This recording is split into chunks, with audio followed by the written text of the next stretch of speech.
अस्सलामुअलैकुम, क्या हाल चाल है आप सबके। उम्मीद करती हूँ सब ठीक ठाक होंगे। सो वेलकम है आप सबका हमारे चैनल फ़रा का जहाँ में। तो सुबह के यहाँ पर तकरीबन 10 बज रहे हैं और दिन है आज फ्राइडे का। तो बस मैं अपनी क्लीनिंग रूटीन जो है ना स्टार्ट करने लगी हूँ। नाश्ता वगैरह सबका हो गया है।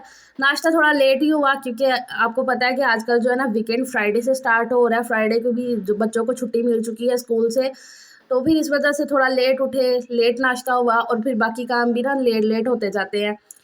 जैसे कि वीकडेज़ में क्या होता है, जब बच्चे स्कूल जाते हैं ना तो फिर मैं तभी जो है ना अपनी मशीन वगैरह लगा लेती हूँ। अगर मुझे लगानी होती है तो फिर 10 बजे तक ना मेरा ये कपड़े वगैरह धुल के फ्री हो जाता है, तो बाकी के काम भी ना तकरीबन साढ़े 10-11 बजे तक मैं बिल्कुल फ्री हो जाती हूँ। लेकिन अब छुट्टी थी बच्चों को, फिर लेट उठना, फिर मैं भी लेट हो गई और सलीम भी आज लेट ही गए थे। तो ख़ैर यहाँ पर जो है ना मैं मशीन लगा दूँगी सबसे पहले तो। और ये जो है ना डब्बे मेरे बहुत यूज़ में आते हैं। मतलब ये अचार के डब्बे आप देखते हैं ना किचन में भी ज़्यादातर यही यूज़ होते हैं। तो ये बड़ा वाला डब्बा है ना, इसमें मैंने सर्फ़ डाल दिया है, जो कि ग्रोसरी अभी कल परसों ही आई है, मैंने आपके साथ शेयर भी की है। तो बस यहाँ पर जो है ना मैं पानी, इसमें पाइप लगाया हुआ है और मैंने ना गीज़र में पाइप लगाया था ताकि थोड़ा-सा गर्म पानी भर जाए मशीन में। सर्दी है तो हाथों को भी सुकून होगा और कपड़े भी अच्छे से धुल जाएँगे। टंकी का पानी बहुत ठंडा होता है।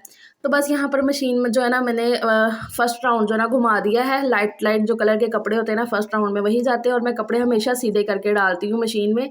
तो बस वहाँ पे जो है ना कपड़े धुल रहे हैं और मैं आ गई हूँ अब अंदर। अंदर रूम को समेटूँगी। रूम में ऐसे होता है सुबह के टाइम जैसे ना एक तूफ़ान आया होता है, जैसे अंधेरी आती है तो इतना तूफ़ान आ जाता है ना, तो वो वाला सिस्टम हुआ होता है। इतना खलारा हर तरफ होता है ना कि, और ये दिल में सोच रही होती है हर हाउसवाइफ़ कि अब हम कहाँ से शुरू करें और कहाँ पे ख़त्म करें, लेकिन फिर हम कहीं से भी शुरू करके और कहीं पे ख़त्म कर ही देते हैं। तो ऐसा है। तो ख़ैर यहाँ पे जो है ना मैं अब पहले सारा समेटूँगी, जितने भी ज़यान साहब के टॉयज़ वग़ैरह बिखरे थे वो अपनी-अपनी जगह पे रखे हैं। सलीम साहब ने जूते अंदर ही रखे हुए थे। सलीम साहब भी ना एक बच्चे हैं, मतलब वैसे तो वो बहुत ज़्यादा हेल्प करते हैं हर काम में माशाल्लाह से, लेकिन एक जो बुरी आदत बोलते हैं ना वो तो होती है। जैसे कि उन्होंने अपनी चीज़ें जो है ना कहीं पे भी उतार के रख देनी है। मतलब एक अगर कभी भी बोलो ना कि आप इस जगह पे अपनी चीज़ रखना, जैकेट वग़ैरह उतार के, लेकिन नहीं, वो कहीं भी पड़ी रहेगी। तो ख़ैर जी, यहाँ पर मैं बेडशीट वग़ैरह सेट कर लूँगी। बच्चों को मैंने छत पे बिठाया हुआ है कि बेटा आप आराम से यहाँ पर खेलो, तो फिर मैं ना सारे ये काम कर लूँ, क्योंकि जब मैंने रिकॉर्डिंग करनी होती है ना तो फिर थोड़ा-सा एक्स्ट्रा टाइम तो लगता है। और फिर इस वजह से मैंने उन्हें बोला कि आप ज़रा छत पे बैठो, और अगर आप नीचे होगे ना यहाँ पर मेरे आस-पास घूमते रहोगे तो फिर मेरा ध्यान इधर-उधर भटकेगा, कभी आप मोबाइल को छेड़ोगे, ट्राइपॉड को, तो फिर सारा काम जो ना थोड़ा-सा मिसहैपनिंग हो जाएगी, तो इस वजह से। तो ख़ैर जी, यहाँ पर बेडशीट मैंने इतना ठीक-ठाक कर दी है, बेड सेट हो गया है। अब यहाँ पे मैं आपको दिखा रही हूँ, ये है मोज़े, जुराबें आप बोल लो। तो ये ज़यान जब छोटू-सा था ना तो उसकी नानो ने उसको ना हाथ से बुन के दी थी, जो करते हैं ना सिलाइयों पे या क्रोशियो पे, उस पे करके दी थी। तो ये बहुत प्यारी लगती है और आज मैंने ना इसे निकाला था कि चलो इसको मैं पहना के देखती हूँ ज़ियान को, लेकिन वो उसको पूरी नहीं आई क्योंकि ये उसके छिले की हैं, तो फिर उसे अब नहीं पूरी आई। तो मैं वही आपको दिखा रही थी, बहुत प्यारा-सा कलर है, 2 कलर के, पिंक और ब्राउन। तो ख़ैर जी, इसके बाद यहाँ पर ये जो साइड टेबल में जितना भी मेस बिखरा हुआ था उसको मैं उठा रही हूँ। यहाँ पर ड्रॉअर में ना ये पॉलीथीन वग़ैरह जो शॉपर है ना वो बहुत भरे हुए हैं इधर-उधर के, तो उनको मैं एक पॉलीथीन में करके रखूँगी, क्योंकि शॉपर्स की बहुत ज़्यादा फिर ज़रूरत पड़ती रहती है, तो उनको मैं एक ही पॉलीथीन में ना करके रख देती हूँ। यहाँ पर जो ना साइड टेबल ये टोकरी है, इसमें भी कुछ देख रही थी कि कुछ एक्स्ट्रा जो फेंकने वाला है तो वो भी फेंकूँ, मतलब कि जो खलारा है ना वो ख़त्म हो। तो बस वही मैंने टोकरी में से जो एक्स्ट्रा सामान है वो निकाल के फेंक दिया है। साइड टेबल भी ठीक कर दिया, ड्रॉअर उसका। और बस यहाँ पर जो भी है ना स्टडी टेबल अपनी जगह पे रख दिया है, मतलब उसको ना ऐसे टाँग देती हूँ, जो कि अभी आपने देखा ना कि थोड़ा स्पेस सेविंग हो, जगह को कम घेरे, तो इसलिए मैं ना वो चारपाई के साथ लटका देती हूँ। तो ऐसा है। तो बस यहाँ पर काफ़ी हद तक कमरा सिमट चुका है। अब कंबल भी अपनी जगह पे रख दूँगी और उसके बाद जो है ना मैं यहाँ पर सोफ़ों की चादरें ठीक-ठाक कर लूँगी। यहाँ पर ना मैं आपको एक हँसी वाली बात बताऊँ कि जो सोफ़ों के कवर मैं लेकर आई हूँ ना अभी पिछले दिनों में, वो सिर्फ़ एक दफ़ा मैंने तभी बिछाए हैं जब मैंने दावत वग़ैरह की थी ना अपनी नंदों वग़ैरह की, सबकी, तो अपनी ससुराल की, तो तब ही बिछाए थे। उसके बाद तब से ऐसे रखे हुए हैं और मुझे बार-बार सलीम बोलते हैं, "आप तुम बिछा लो वो वाले भी, इनको उतार दो ज़रा, और थोड़े दिन वो भी बिछे रहने दो।" तो मैंने कहा नहीं, अभी वो नए हैं, वो रहने दो। तो कहते हैं नए लाए क्यों हो तुम? मतलब हम औरतों का ये होता है सीन, इस तरह का चलता है कि अगर हम नई चीज़ कुछ ले आए हैं, चाहे वो किचन की हो गई, बर्तन वगैरह कुछ भी, तो हम कहते हैं नहीं अभी नए हैं, इसको अभी यूज़ नहीं करते हैं, इस तरीके से। तो आप लोगों के साथ भी ऐसा होता है क्या? बताइएगा मुझे ज़रा कमेंट सेक्शन में। मतलब मुझे लगता है कि सब लेडीज़ ही ऐसे करती हैं। तो खैर जी अंदर कमरा जो है ना मैं सारा समेट के तो फिर पहला राउंड जो है ना घूम चुका था, उसका घंटी बोल चुकी थी मशीन की, तो बस यहाँ पर मैं वही निकालने के लिए आ गई हूँ।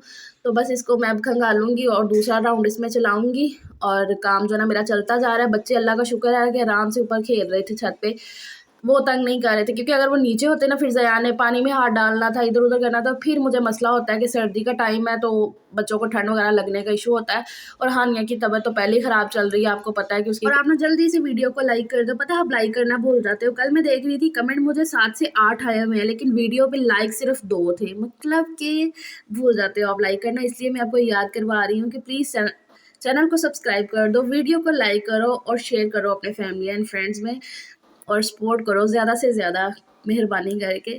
तो यहाँ पर जी कपड़े मेरे जो है ना वो मैंने फर्स्ट राउंड जो है ना निकाल लिया है। और काफ़ी ज़्यादा कपड़े ना मेरी मशीन में इसमें चले जाते हैं, मतलब कि काफ़ी बड़े साइज़ की मशीन है ना, तो अम्मी ने ना मतलब कि अच्छे से दी है कि हाँ भाई मेरी बेटी को ज़्यादा थकना ना पड़े, तो जल्दी जल्दी वो कपड़े धो के ना ख़त्म करे, तो ऐसा है। तो बस सारे कपड़े यहाँ पर धुल चुके थे और खंगाल भी लिए थे, स्पिनर भी हो गए थे, ड्रायर भी हो गए थे। तो फिर मैंने सजील को बोला कि बेटा आप ट्राइपॉड ऊपर रख के आओ और फिर मैं आ रही हूँ, क्योंकि फिर जब आप व्लॉगिंग कर रहे हो ना तो कैमरा भी आपको साथ साथ लेकर घूमना पड़ता है। तो देखो कितनी मुश्किल से रिकॉर्डिंग होती है, कितनी मुश्किल से व्लॉगिंग होती है, तो प्लीज़ सपोर्ट कर दिया करो, थोड़ा मोटिवेट करो ताकि हिम्मत पैदा हो सके हम में बहुत बहुत ज़्यादा। तो सजील साहब फिर कैमरा रख गए थे सेट वेट करके। तो बस यहाँ पर मैं सारे कपड़े जो ड्रायर हो चुके हैं, धुल चुके हैं, उनको ऊपर ले आई हूँ और यहाँ पर फैला दूँगी। और धूप इतनी मज़े की इस टाइम निकल रही थी ना, दिल ही नहीं कर रहा था मेरा नीचे जाने को, क्योंकि कपड़े धो रहे हो ना तो कपड़े सारे गीले हो रहे होते हैं और ठंड लग रही होती है, दिल नहीं कर रहा था, लेकिन मजबूरी थी कि जाना ही था नीचे और अपने काम जो है ना बाकी के ख़त्म करने थे जल्दी जल्दी। अब मैं जाके बच्चों को नहलाऊँगी, उनको फ्रेश वगैरह करवा के ना अपनी जगह पर बिठा दूँगी, मतलब कि बेड पर वो बैठ जाएंगे और फिर मैं बाकी के काम करूँगी, क्योंकि वो नीचे चले गए थे। अगर इधर उधर ही घूमते रहते ना तो फिर वही बात है, ज़यान साहब ने पानी में अपना हाथ डालना था, तो नहला के उन्हें बेड पे बिठा दूँगी ना तो फिर कोई नहीं। तो यहाँ पर मैं नीचे आई कपड़े वगैरह फैलाने के बाद और ये बच्चों को ना नहला के अपनी बेड पे बिठा दिया है कि आप लोगों ने अब नीचे नहीं उतरना है, मैं अब सफाई कर लूँ। तो बस अब मैं झाड़ू लगा लूँगी, जो है ना सारी चीज़ें उठा उठा के ना अच्छे से झाड़ू लगा लूँगी। 2-3 दिन से भला क्या हो रहा था कि हानिया की तबीयत की वजह से ना मैं और सलीम हम दोनों ही इतने परेशान थे। ना सलीम अपना काम इतने अच्छे से कर रहे थे और ना मेरे से घर का काम इतना अच्छे से हो रहा था। मतलब थोड़ी-सी परेशानी तो होती है ना, देखो बच्चों की फिर थोड़ी-सी क्या बहुत ज़्यादा परेशानी हो जाती है माँ-बाप को। लेकिन फिर जब मुझे पता चल गया था कि भई इसकी कोई टेंशन नहीं होती है, हाँ तकलीफ़ रहेगी 8 दिन, लेकिन ये नहीं है कि कोई बड़ा मसला है, ये वो ऐसा कुछ नहीं होगा, अल्लाह खैर करेगा। तो फिर इस वजह से फिर मैं थोड़ा-सा रिलैक्स भी हो गई थी। मतलब जो हानिया के कान पड़े हुए हैं ना उनकी बात कर रही हूँ मैं। आपने पिछले 2-3 व्लॉग देखे होंगे, मैंने तीनों व्लॉग्स में बताया कि उसको कान पेड़े हो गए हैं, काफ़ी स्वेलिंग हुई है। अगर आप लोगों ने वो व्लॉग नहीं देखा तो इसलिए दोबारा से बता रही हूँ। बातों ही बातों में जी कमरे में झाड़ू लग चुका है, सारा कचरा मैंने यहाँ पर इकट्ठा कर लिया है और मैं सहन में भी मोटा-मोटा झाड़ू लगा लूँगी ताकि जितना भी एक्स्ट्रा कागज़ वगैरह है वो निकल आए, बाद में सहन तो धुलना ही है। तो बस यहाँ पर देख रहे हैं ना कितने ज़्यादा कागज़ ऐसे जमा हो गए थे, सारा कचरा मैंने डस्टबिन में डाल दिया है। उसके बाद यहाँ पर ये पाइप इकट्ठा कर रही हूँ मैं। वैसे मैंने पहले सोचा हुआ था कि ये पाइप के साथ ही ना सारा सेन वगैरह धो लूँगी, लेकिन बाद में दिल किया कि नहीं बाल्टी के साथ धोती हूँ, क्योंकि सेन वगैरह धुलना जो है ना मुझे पाइप के मुकाबले बाल्टी में ज़्यादा बेहतर लगता है। तो फिर इसलिए मैंने पाइप इकट्ठा करके रख दिया और यहाँ पर बाल्टी भर के ले गई हूँ और बस उस कोने से धोना शुरू करूँगी और इस तरफ धोती आऊँगी तो सारा सेन जो है ना वो धो लूँगी। और इससे पहले किचन जो है ना मैं साफ़ कर चुकी हूँ, बर्तन शेल्फ वगैरह और किचन का फर्श वगैरह भी, मतलब कि किचन सारा ऑल डन हो गया है। और उसके बाद किचन की मैंने इतनी कोई रिकॉर्डिंग नहीं की है, तो बस यहाँ पर सारा जो है ना सेन अच्छे से धुल लूँगी और काम जो है ना मेरा लगभग यहाँ पर ख़त्म ही होने वाला है। और यहाँ पर जब काम आपको बहुत थोड़ा सा बचता है ना तो फिर दिल को एक तसल्ली सी मिल जाती है कि हाँ भाई बस थोड़ा ही रह गया, हिम्मत करते रहो। तो इस वजह से और मुझे ना सबसे ज़्यादा टेंशन होती है ज़यान की कि वो ना तंग करना शुरू कर दे। अगर उसका रोना धोना शुरू हो गया ना तो फिर काम करने में थोड़ा मसला होगा। और मुझे लगता है हर माँ के साथ ही, जिसके जो छोटे-छोटे से 2 साल के या 3 साल का बेबी है ना, तो उनके साथ ये मसला होता ही होगा कि बच्चे फिर जब तंग करते हैं तो फिर बहुत परेशानी हो जाती है काम करने में, तो फिर इस वजह से। तो खैर यहाँ पर जो है ना सेन मेरा धुल गया था, उसके बाद मैं ये वॉश बेसिन धो रही हूँ। वॉश बेसिन मुझे लगता है मैं दिन में 2 या 3 दफ़ा धो लेती हूँ, क्योंकि इसका कलर जो है ना वाइट है ना, तो फिर हाथ वगैरह इधर गंदे वंदे लगते ही रहते हैं और जल्दी नज़र आना शुरू हो जाते हैं, तो इसलिए फिर ना धोती रहती हूँ मैं, 2-3 दफ़ा धो लेती हूँ। तो खैर यहाँ पर ना सारी मैं इसकी एसेसरीज़ उतार के ना इसकी चीज़ें तो वो सारी मैंने धो ली हैं, वॉश बेसिन धुल चुके हैं। उसके बाद यहाँ पर मैं वाइपर कर लूँगी और वाइपर करने से पहले ही ना मैं धो लेती हूँ वॉश बेसिन, क्योंकि फिर ना पानी वगैरह इधर उधर गिरता है ना, तो इसलिए इकट्ठा जो है ना वाइपर लग लग जाता है। इसके बाद जंगला जो है ना ये वाला, इस पर भी मैं साफ़ी लगा लूँगी। तो बस वाइपर मेरा लगाने के बाद मैं आ गई हूँ अब साफ़ी लगाने के लिए। और आज साफ़ी जो है ना मैं इस वाइपर में डाल के इस तरीके से लगा लूँगी, क्योंकि कमर की बैंड बज चुकी थी और बस अब मैं कह रही थी कि बस काम जल्दी से ख़त्म हो। वैसे मैं साफ़ी जो है ना नीचे बैठ के आराम से लगा लेती हूँ, लेकिन आज हिम्मत जो है ना बिल्कुल नहीं हो रही थी, तो इसलिए फिर इस तरीके से भी अच्छे से लग गई थी, कोई इतना इशू नहीं आया। आज मैंने वैसे फ़र्स्ट टाइम इस तरीके से ना लगाई है, मतलब पहले भी लगाती हूँ लेकिन काफ़ी टाइम बाद इस तरीके से ना आज साफ़ी लगाई है। तो बस यहाँ पर जो है ना सारे रूम में साफ़ी लग गई है और काम मेरा सारा ख़त्म हो गया है। डस्टिंग जो है ना मैं जब शावर लेकर आऊँगी ना तब हल्की फुल्की डस्टिंग कर लूँगी, और हफ्ते में मैं 2 या 3 दफ़ा अच्छे वाली डस्टिंग करती हूँ।